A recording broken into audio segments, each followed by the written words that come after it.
तो आइए शुरू करते हैं आंकड़े हमारे फैसला आपका। और इस मामले में बात करते हैं मध्य प्रदेश के एक मुद्दे की। मध्य प्रदेश के छतरपुर में कोतवाली थाने पर पथराव के 24 घंटे के भीतर ही मोहन यादव सरकार ने यहां 20,000 स्क्वायर फीट में बनी 20 करोड़ रुपए की 3 मंजिला हवेली को जमींदोज कर दिया है। हवेली में रखी 3 लग्जरी कारें फॉर्चून, सफारी और स्कॉर्पियो को भी बुलडोजर से कुचल दिया। बता दी कि पुलिस ने शहजाद और उसके भाइयों को 21 अगस्त को थाने पर पथराव के मुख्य आरोपियों के तौर पर नामजद किया। एफआईआर के मुताबिक चारों भाइयों ने भीड़ को पुलिस पर हमला करने के लिए उकसाया। फिलहाल चारों भाई और उनका परिवार गायब है।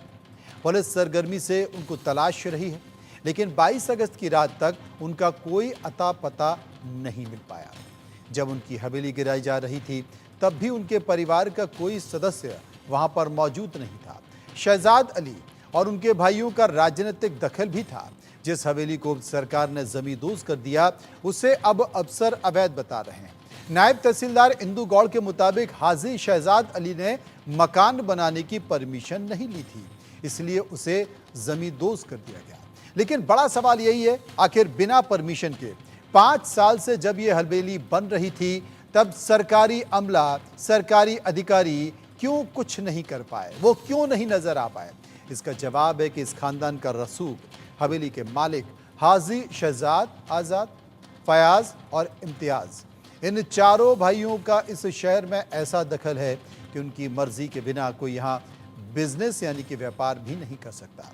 लेकिन अब इस बुलडोजर एक्शन पर सियासत तेज हो गई है।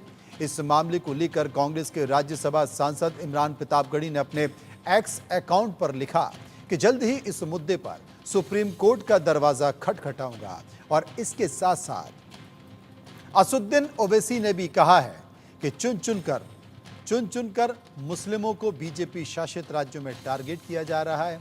मकान जिस तरीके से गिराया गया है वो कानून, डेमोलिशन कानून का पूरी तरह से उल्लंघन है। पहले नोटिस दिया जाता है अगर इल्लीगल अवैध निर्माण है तो, लेकिन ऐसा कोई भी नोटिस नहीं दिया गया है। लेकिन इन सब के बावजूद भी क्या प्रतिक्रिया प्रशासन की ओर से, सुनिए। लगातार कार्रवाई जारी है। एफआईआर में भी कई लोगों के ऊपर एफआईआर की है, लगातार धरपकड़ भी जारी है।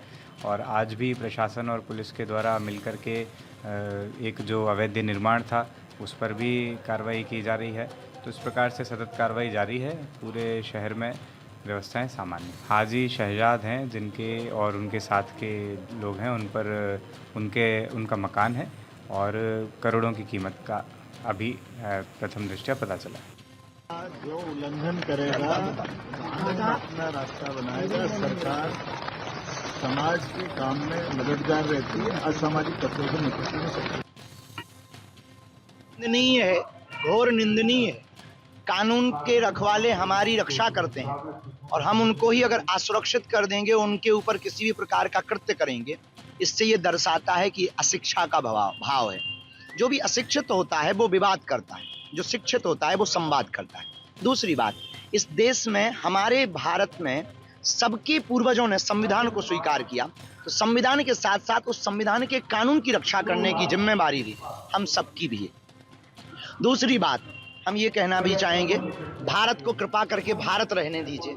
इसे बांग्लादेश बनाने की कोशिश और श्रीलंका बनाने की कोशिश मत कीजिए। ये भारत है साहब, राम का राष्ट्र है, शांति का राष्ट्र है। यहाँ शांति से वार्तालाप किया जा सकता है। लेकिन पुलिस प्रशासन को धन्यवाद, उन्होंने सहनशीलता भी दिखाई और कृत्य करने वालों के ऊपर कठोर कार्रवाई भी की। इससे एक नई लाइन खींच दी कि अगर आप गलत करोगे तो छत से जुदा घर हो ही जाएगा।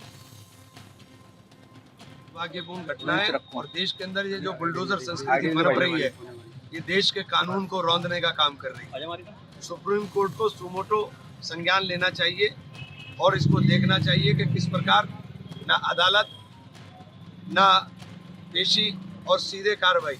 और हद हो गई मध्य प्रदेश के अंदर। बिल्डिंग तो थोड़ी अवैध बना करके एक रात में ही बिल्डिंग अवैध हो गई। बिल्डिंग के साथ जो गाड़ी अंदर खड़ी हुई थी और जो घर थे, घर में सामान रखा था, उसको भी निकालने की मोहलत नहीं दी और एक तरफा सीधे बुलडोजर चला करके तबाह और बर्बाद कर दिया। तो ये मैं साफ कहना चाहता हूँ, ये देश के लोकतंत्र के ऊपर हमला है और लोकतंत्र को तबाह और बर्बाद कर रहे हैं। कानून का पालन नहीं हो रहा है और इस बुलडोजर संस्कृति का अंत होना चाहिए और सुप्रीम कोर्ट को संज्ञान लेकर ऐसे अधिकारियों के विरुद्ध सख्त कार्रवाई की जानी चाहिए। 21 अगस्त के दिन जो वाक़या छतरपुर मध्य प्रदेश में हुआ, मैं इसकी मजम्मत करता हूँ। दोनों वाक़यात की जो पथरमबाजी हुई पुलिस स्टेशन के पास और जिस बर्बरियत और जुल्म के ज़रिए इक़्तिदार के इस घुमंड में डूबकर जो बीजेपी की वहाँ की सरकार ने हाजी शहजाद अली के घर को डिमोलिश किया, बुलडोज़रों से ज़मीन दोज़ कर दिया और साथ ही साथ उनकी तमाम 3 कारों को भी बुरी तरीके से उसको डैमेज कर दिया, मैं इसका कंडेम करता हूँ। मैं अभी हाजी शहजाद अली का एक वीडियो देखा हूँ जिसमें उन्होंने कहा कि उस दिन वो और वहाँ की जो ज़िम्मेदार तंजीम अंजुमन सदर, वहाँ के उलमा जाकर रिप्रेजेंटेशन किए। किस बात का रिप्रेजेंटेशन किए कि एक मलून शख्स ने अपनी गंदी ज़बान के ज़रिए हमारे रसूल मोहम्मद सल्लल्लाहु अलैहि वसल्लम की शान में गुस्ताखी करने की कोशिश की। और जब वहाँ पर वो लोग रिप्रेजेंटेशन दे रहे थे, जिसमें additional SP, deputy collector, SDM साहब भी थे, तो पथरमबाजी शुरू हुई। डिप्टी कलेक्टर, एसडीएम साहब ने हाथ पकड़कर हाजी शहजाद अली अपनी वीडियो में कह रहे हैं कि उनसे कहा कि आप आकर जनता को समझाइए। उन्होंने समझाया, पथरमबाजी उन पर भी हुई। उसके बाद एक मनसूबाबंद तरीके से 20,000 स्क्वायर फुट पर बना हुआ ये घर, जिसका परमिशन है उनके पास, वो कह रहे हैं, उसको डिमोलिश कर दिया गया। अगर परमिशन नहीं भी था तो क्या वहाँ की अथॉरिटीज़ को ये जिम्मेदारी नहीं है कि वो सुप्रीम कोर्ट का जजमेंट है दिल्ली डेमोलिशन पर कि ड्यू प्रोसेस को फॉलो किया जाए? क्या उन्होंने नोटिस दिया? नहीं दिया। और फ़ौरन बुलडोज़र के ज़रिए उनके घर को तोड़ दिया गया, ज़मीन दोज़ कर दिया गया। और उसके बाद वहाँ पर मध्य प्रदेश की छतरपुर की पुलिस चंद एलिज लोगों, 21 को गिरफ्तार करके उनकी बेइज्जती करती है, रोड पर उनको चलाती है और उनके ज़बान से नारे लगवाती है। मैं ये कहना चाहूँगा कि सरकारें चलती हैं तो रूल ऑफ लॉ से चलती है, रूल ऑफ मॉब के ज़रिए नहीं। जो कुछ वहाँ पर हुआ रूल ऑफ मॉब के मुजाहरे हो रहे हैं। और बीजेपी की सरकार को, बीजेपी के लोगों को बताना चाह रहा हूँ मध्य प्रदेश के, कि आज इख्तिदार और सत्ता आपके पास है, कल आपके पास नहीं रहेगी। अब सबसे बड़ा सवाल है कि खुद ओवैसी कह रहे थे कि आज सत्ता आपके पास है, कल सत्ता आपके पास नहीं की तो क्या होगा, वो संकेत दे रहे थे। लेकिन इन सब के बावजूद बुलडोजर एक्शन को लेकर पूरे देश में चर्चा हो रही है। देश में लोगों के जहन में कई सारे सवाल भी हैं, विपक्ष के नेता भी उठा रहे हैं, सत्ता पक्ष भी अपनी तरफ से बात कर रहा है। हमने वो सवाल तैयार किए, उस सवाल को लेकर एक सर्वे तैयार किया, लोगों से उसकी राय जानी। वो सवाल आपके सामने। पहला सवाल अपने सर्वे में हमने पूछा कि छतरपुर में हंगामे के बाद बुलडोजर वाले एक्शन पर आपकी राय क्या है। 80% लोगों ने कहा यह एक्शन बिल्कुल सही है, 10% लोगों ने कहा गलत एक्शन है, 8% लोग कोर्ट दखल देने की बात कर रहे थे कि कोर्ट को इसमें दखल देना चाहिए, और 2% इस पर कुछ भी कहना नहीं चाहते थे। इस सर्वे का दूसरा सवाल जो हमने लोगों से पूछा, छतरपुर में समुदाय विशेष के हंगामे के बाद बाबा बागेश्वर ने कहा है कि छत घर से जुदा वाला एक्शन जरूरी, इस पर आपकी राय। 68% लोगों ने कहा बिल्कुल सही बयान, 16% लोगों ने कहा गलत बयान है, 12% लोग उपद्रवियों में खौफ जरूरी की बात कर रहे थे, और 4% इस पर कुछ भी कहना नहीं चाहते थे। कुछ मेहमान मेरे साथ जुड़े हुए हैं, उन पर चर्चा कर लेते हैं। राजपाल सिंह सिसोदिया हैं जो कि प्रवक्ता बीजेपी हैं, रविंद्र तोमर हैं जो कि कांग्रेस के पूर्व विधायक रह चुके हैं, और सुरेश शर्मा जी वरिष्ठ पत्रकार इस वक्त हमारे साथ मौजूद हैं। सबसे पहले मैं सुरेश जी से पूछना चाहता हूं कि सुरेश जी, पूरे देश में बुलडोजर की कार्रवाई चल रही है, खासकर बीजेपी शासित राज्यों की कार्रवाई चल रही है। दिग्विजय सिंह ने झारखंड का एक वीडियो शेयर किया है जिसमें वहां के पुलिस के अधिकारी कह रहे हैं कि भाई आप तो बीजेपी के कार्यकर्ता हैं, और बीजेपी के कार्यकर्ता भारत माता के सिपाही यानी पुलिस वालों पर अगर पत्थरबाजी करेंगे तो ये कौन सा न्याय है। तो दिग्विजय सिंह ने क्या कहा है कि क्या वहां पर घर नहीं टूटे जाएंगे, क्या बीजेपी के नेता वहां पर बुलडोजर नहीं चल पाएंगे, ये शक्ल देख के कार्रवाई क्यों? आपकी इस पूरी कार्रवाई पर राय। देखिए, दिग्विजय सिंह जी की जो टिप्पणियां हैं वो स्वाभाविक रूप से एक तरफा रहती हैं, इसलिए उनकी टिप्पणियों को तो पूरा देश ही सीरियस नहीं लेता, तो मैं क्यों लूं, ये बड़ी बात है। दूसरी बात ये कि छतरपुर की जो घटना हुई है वो घटना जो है उसका मध्य प्रदेश से बहुत कोई सीधा लेना देना नहीं है। वो किसी अन्य राज्य में किसी भी व्यक्ति के द्वारा कोई धार्मिक टिप्पणी की गई थी, उसका केवल छतरपुर में ही प्रतिवाद होना, भोपाल में नहीं हुआ, बाकी और जगह नहीं हुआ, जहाँ मुस्लिम बहुल क्षेत्र है, बुरहानपुर है, वहां नहीं हुआ, रतलाम मंदसौर में नहीं हुआ, तो फिर छतरपुर में क्यों हुआ? तो छतरपुर में होने का तात्पर्य केवल ये है कि छतरपुर में एक परिवार ऐसा है जो ये बताने का प्रयास कर रहा है कि वो अब देश की यानी मध्य प्रदेश की विशेष रूप से मुस्लिम लीडरशिप के रूप में आगे निकलना चाहता है, और उसके द्वारा किया गया ये घटनाक्रम है। एक जी। दूसरी बात यह है कि यदि कोई हिंसा होती है, कोई आतंकी की घटना होती है, कोई नक्सली घटना होती है, क्या उसे नोटिस दिया जाता है? तो कल आप मांग करने लग जाएंगे कि जम्मू कश्मीर में जो आतंकी घटनाएं हो रही है, वो सेना पर हमला कर रहे हैं, तो आप उनको नोटिस दीजिए पहले, फिर उनको बताइए कि आप कानून का उल्लंघन कर रहे हैं, फिर न्यायालय में ले जाइए आप उनको, या उनके साथ एनकाउंटर करना चाहिए। इसी प्रकार नक्सलियों के खिलाफ जो कार्रवाई चल रही है, तो क्या इस प्रकार के उनको नोटिस जारी करें कि आप गैर कानूनी काम कर रहे हैं, आपको ये नोटिस थमा रहे हैं, आप आइए, आपका सम्मान करेंगे हम। मुझे लगता है जो हिंसा करता है और हिंसा को प्रेरित करता है, उसके साथ यही बर्ताव होना चाहिए। ये दूसरी बात। और तीसरी बात यह है कि मध्य प्रदेश में जो बुलडोजर की बात की जा रही है, तो ये बुलडोजर संस्कृति किसकी दी हुई है? कमलनाथ जी ने मध्य प्रदेश के एक लोक स्वामी नाम के अखबार का बिल्डिंग गिरा दी, और वो बिल्डिंग किसकी बनाई हुई थी? सबको तो मनोज जी मालूम है, वो तो महेश जोशी के द्वारा बनाई गई थी, जो कांग्रेस के बड़े नेता हैं। और महेश जोशी जी ने जो संजय लोक स्वामी की बिल्डिंग बनाई थी, उसको कमलनाथ जी ने गिरवा दिया, केवल इसलिए कि उस आदमी के पास जो है वो हनी ट्रैप की कैसेट थी, उसने जो है पेन ड्राइव थी। तो आप जब इस प्रकार का एक रास्ता बता चुके हो कि मध्य प्रदेश में ऐसा भी किया जा सकता है, तो वही शिवराज सरकार ने किया, वही मोहन सरकार ने किया, तो कांग्रेस तो नैतिक रूप से अधिकार ही नहीं रखती कि इस प्रकार अधिकार ही नहीं रखती कि इस प्रकार का बयान दे। जी, रविंद्र तोमर पूर्व विधायक कांग्रेस के हमारे साथ मौजूद हैं।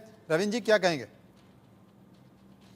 कांग्रेस के पैटर्न पे चल रही भाजपा, भारतीय जनता पार्टी के नेता अगर कांग्रेस की सारी बातें मानते हैं, तो फिर कांग्रेस ने सब समुदायों को लेकर के इस देश की तरक्की में अपना भागीदारी की है, तो उस काम को भी उस प्रकार से करना चाहिए, सबका साथ सबका विकास।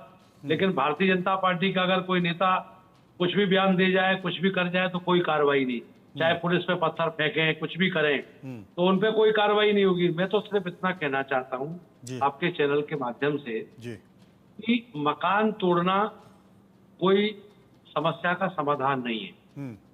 उसमें इसलिए मैं कह सकता हूं इस बात को कि केवल एक छतरपुर की घटना नहीं है। हम जिस क्षेत्र से विधायक थे, एक केवल प्रशासनिक अधिकारी, चंबल आ गई बाढ़ में, तो वहां गए होंगे, कुछ बच्चों से कुछ हॉकटॉक हो गई नायब तहसीलदार महोदय से, तो तुरंत जो है उस पर एक्शन हो गया और एक गांव में जाकर के 5 मकान तोड़ दिए, केवल इस कारण से कि उन्होंने ये क्यों कह दिया कि चंबल बाढ़ में आ गई, आपने इधर कोई ध्यान नहीं दिया। तो इस तरह की कार्रवाइयां भारतीय जनता पार्टी के शासन में ही होती है। दूसरी बात, मैं आपसे एक बहुत महत्वपूर्ण बात कह रहा हूं, अपराधी कोई व्यक्ति हो सकता है, लेकिन पूरा परिवार अपराधी नहीं हो सकता। जिस मकान को आप तोड़ रहे हैं, क्या आपने ये कभी सोचा कि आपके भी बूढ़े माँ बाप हैं, वो उस घर में होंगे, छोटे छोटे ननिहाल बच्चे हैं, वो उस घर में होंगे, बहू बेटियां हैं, वो उस घर में होंगी। तो जिस मकान को आप तोड़ रहे हो, आखिर वो बूढ़े माँ बाप, आखिर वो ननिहाल बच्चे, आखिर वो बहू बेटियां कहाँ जाएंगी?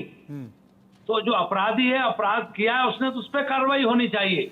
जिसने अपराध किया उस पर कार्रवाई होनी चाहिए। आपका कहने का मतलब है जो व्यक्ति पत्थर फेंकवाने का जिम्मेदार है, आप उसे पकड़ कर ले जाते, उसका जुलूस निकालते, उसको आप जेल में अंडा डाल देते, थाने में अंडा डाल देते, लेकिन घर नहीं तोड़ना चाहिए था। सर्वे का एक और सवाल जो हमने लोगों से पूछा, वो सवाल था कि इमरान प्रतापगढ़ी ने छतरपुर में बुलडोजर वाले एक्शन को धर्म विशेष के खिलाफ नफरती कार्रवाई करार दिया। आपकी राय?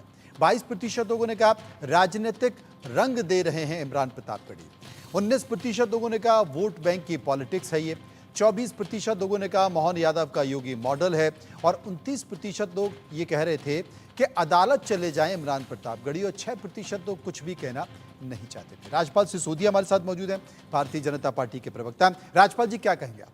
जी देखिए, मध्य प्रदेश शांति का प्रदेश है, और यहाँ पर अगर कोई सुनियोजित तरीके से संगठित होकर अपराध करने का प्रयास करेगा, और वो भी भूमाफिया गुंडा हाजी शहजाद अली जैसा व्यक्ति, जो लोगों को एक धार्मिक भावना भड़का कर ज्ञापन देने के बहाने कोतवाली लेकर जाता है, और हथियार साथ लेकर जाते हैं और पथराव करके टीआई को घायल करने का काम करते हैं और वो पत्थर फेंकते हैं, तो संविधान का सम्मान करते हैं क्या वो?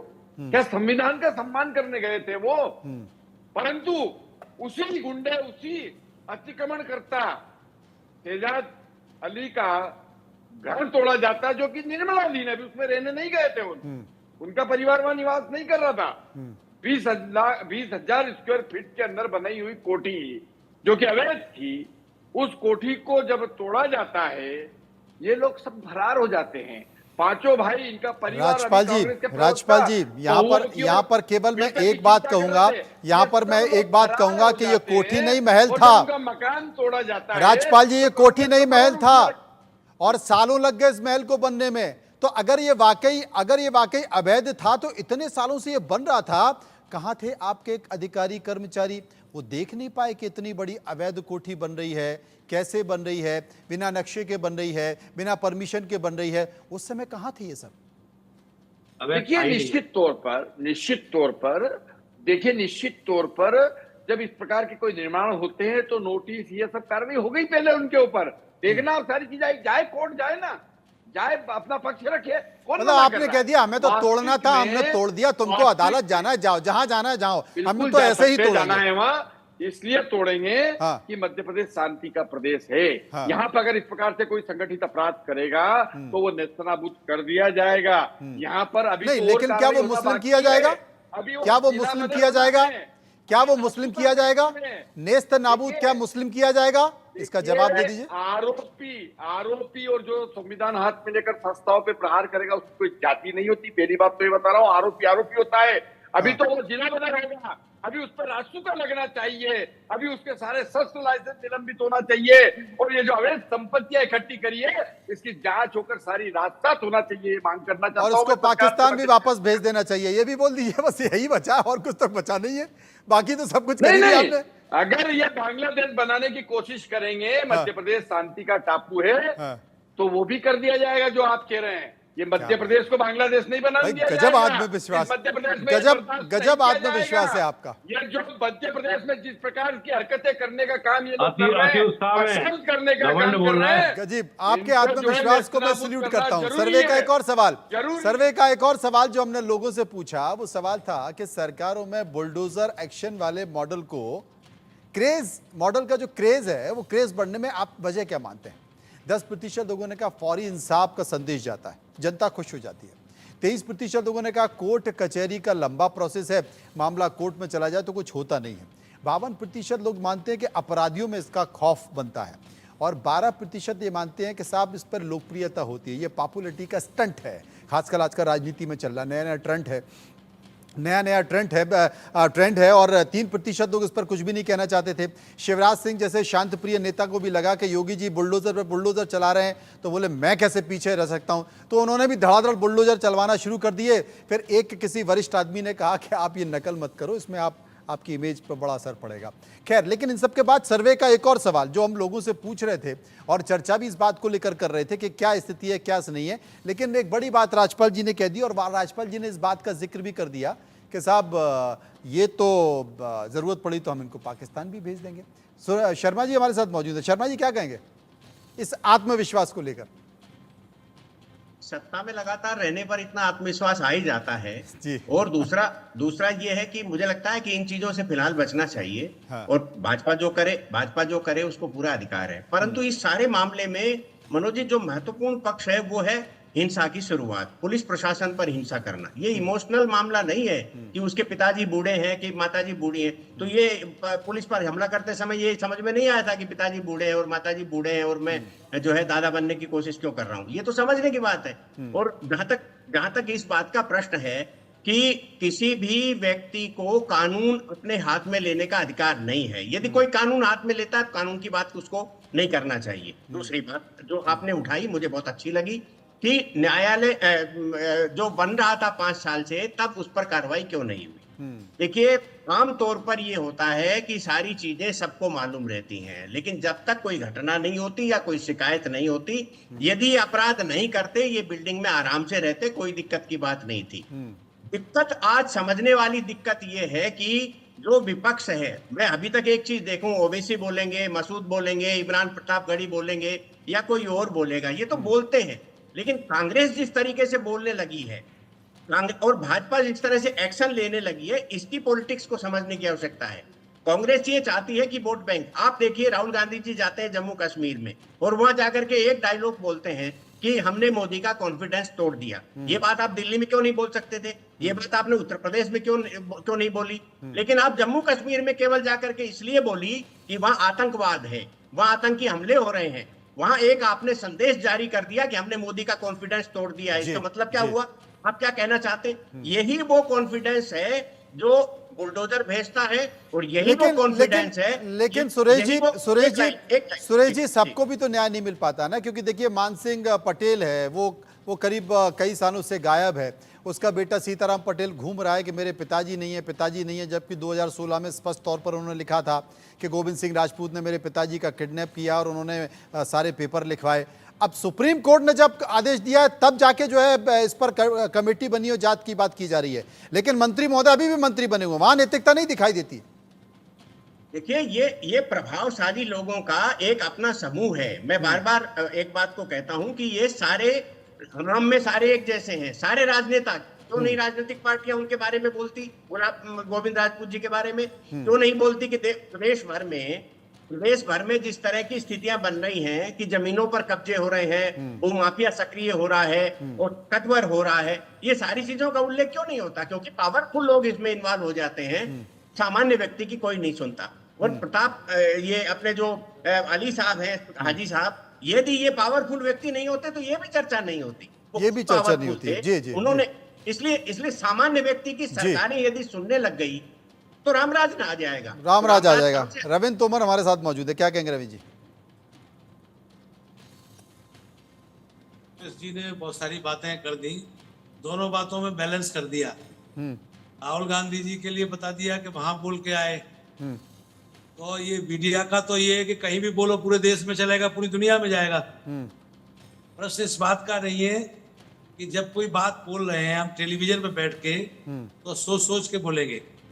मैंने कोई भावना की बात नहीं करी है, मैं एक आम बात कर रहा हूँ। मैंने अपने क्षेत्र का उदाहरण भी दिया, मैं छतरपुर के बात के साथ साथ मैंने अपने क्षेत्र के उदाहरण को जोड़ा कि जिस मकान को आप तोड़ रहे हैं, क्या आपने विचार किया कि उनके बूढ़े माँ बाप हैं वहाँ, जिनका कोई दोष नहीं है? उसका जवाब तो राज्यपाल दे चुके हैं ना। वो दे चुके, लेकिन उनका भावना में बहने की जरूरत नहीं। जो अपराधी व्यक्ति था उस व्यक्ति को पकड़ के सजा दी जा सकती और उसको कोई किसी ने रोका नहीं है। उसका पक्ष कोई, हम ये नहीं कह रहे कि हम उसका पक्ष ले रहे। मैं तो सीधी बात मिल गया तो चौका मार दिया। राज्यपाल जी बता रहे हैं कि बोले मौका मिला, हमने चौका मार दिया। देखिए आज जब विपक्ष के मनोज जी आज पक्ष लेने के लिए कांग्रेस पार्टी का मामला आपके पास पहुंच तो गई और का मामला सदन में जुड़ा। मेरी बात तो सुन, मेरी बात तो आने दीजिए, मेरी बात तो आने दीजिए। गोविंद सिंह राजपूत का मामला सदन में उठा और अभी नरसिंह घोटाले पे विधानसभा में जब मामला उठा तो अनिश्चितकालीन भ्रष्टाचारी का मामला, उसमें स्वास्थ्य मंत्री को बर्खास्त करने की बात करी कांग्रेस ने, तो सदन को स्थगित कर दिया अनिश्चितकालीन। तो ये भारतीय जनता पार्टी का जो जिस प्रकार से ये चल रहा है कि मतलब अच्छा तो आप ले लो और खराब कोई आ गया तो कांग्रेस को दे दो, कांग्रेस के खाते में डाल दो। नहीं अच्छा खराब की बात नहीं है। हिंदू अपना, मुस्लिम तुम्हारा, ये है मामला। हाँ, ये भी इनका है। ये तो जाति पाति और धर्म समुदाय की राजनीति तो कर ही रहे हैं। सच्चाई ये है कि न तो कभी भ्रष्टाचारी पे ये बात करना चाहते, न महंगाई पे बात करना चाहते, क्यों राजपाल जी ऐसा ही क्या कोई बात करना चाहते। ये सिर्फ देश की जनता को उलझा के रखना चाहते और सस्ती लोकप्रियता के आदी हो गई। ये डबल इंजन की सरकार, सस्ती लोकप्रियता चाहिए इनको। अच्छा, इनके ही नेता है कैलाश विजयवर्गीय जी कह रहे हैं कि जिस प्रकार से भारतीय जनता पार्टी ने जो हालात बना दिए देश के, तो 2030 तक गृह युद्ध की स्थिति बन जाएगी। ये इनके नेता कह रहे हैं। मकानों के ऊपर अली के लोग आकर ताला लगा देते हैं और ताला खोलने के 5-5 आपके नेताओं का ही कह रहा हूँ। इस प्रकार के बयान कैलाश विजयवर्गीय का बयान अभी आया था 10 दिन पहले। जिस प्रकार से भारतीय जनता पार्टी देश में काम कर रही है, बाकी है उससे उन्होंने कहा, ये मैंने नहीं कहा, काम होगा 2030 में 2030 तक गृह युद्ध की स्थिति हो जाएगी। तो इसका मतलब भारतीय जनता पार्टी की यही सफलता है, यही सबका साथ सबका विकास है। तरीके से ये केवल कथनी और करनी में बहुत बड़ा अंतर है, इसको सुधारने की आवश्यकता है। नहीं, वो तो सुधार ही है, राजपाल जी और उनकी पार्टी सुधार रही है, लेकिन कांग्रेस के नेताओं को भी सुधरने की जरूरत है। चूंकि आपने मान सिंह पटेल का जिक्र किया, तो कांग्रेस ने कौन सा आंदोलन कर दिया सुप्रीम कोर्ट के बाद? इतना बड़ा आंदोलन आपने ईडी को लेकर, सीबीआई को लेकर भोपाल में कर दिया, लेकिन कांग्रेस का एक बड़ा नेता गोविंद सिंह राजपूत को लेकर नहीं बोला। फिक्सिंग है क्या? हिंडन वर्ग को लेकर के आंदोलन कर दिया, जो मामला उठा ही नहीं है। हाँ, हिंडनबर्ग पे आंदोलन हो रहा है, लेकिन गोविंद सिंह राजपूत पे नहीं हो रहा। किसी कांग्रेस के बड़े नेता ने इस्तीफा मांगा? अभी कह रहा हूं मैं, ये नरसिंह घोटाले पे मंत्री जी से इस्तीफा मांगा और सदन को स्थगित कर दिया। अरे गोविंद राजपूत से भी मांग लेते, पुराना दोस्त है क्या? गोविंद सिंह राजपूत से भी मांगा। कहाँ मांग रहे हैं कोई? उनकी भी आवाज उठी। हिंडनबर्ग लगे हुए हैं। चलिए, बहुत बहुत शुक्रिया करेंगे सभी लोगों का, मेरे साथ मौजूद थे। कुल मिलाकर इस तरह की तस्वीरें आती रहती